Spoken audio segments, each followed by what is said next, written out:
నుండి షణ్ముఖ గారు రాస్తూ ఉన్నారు. మొదటి సంతానాన్ని దత్తత ఇవ్వవచ్చా? దత్తత అంటే అవతలి వారు పుత్ర అర్థులై అంటే సంతానం కావాలి అని అనుకునే అభిప్రాయంతో ఉండి వీరి నుంచి యాచించి తీసుకుంటున్నారు. మొట్టమొదటి సంతానంగా ఈయన కలిగాడు. నాన్న అమ్మా అని పిలువబడింది వీడి కారణంగానే. అలాంటి పిల్లాడిని అసలు ఎవరైనా ఇవ్వగలరా? కడుపు తరుక్కుపోదు.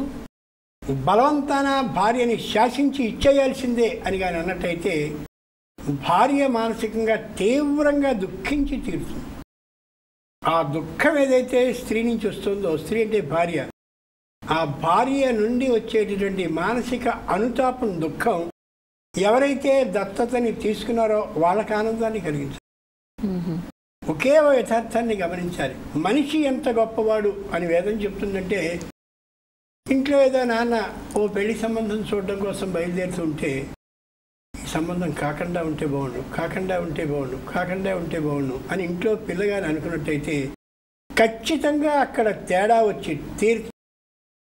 ఇది ఏ విజ్ఞాన శాస్త్రమో నిరూపించగలిగిన సత్యం కాదు.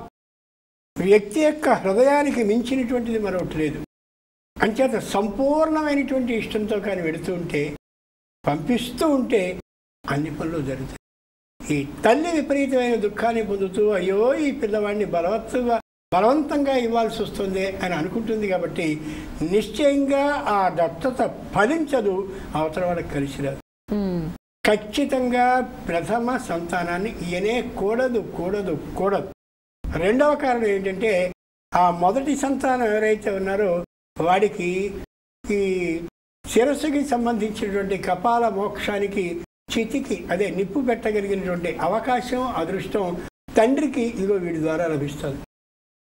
వీడిని కాస్త ఇచ్చేసుకుంటే ఇంకా ఆయన సాధించగలిగింది, తెచ్చుకున్నది ఏముంది? పొరపాటును కూడా ఈయనే ఇయ్యకూడదు.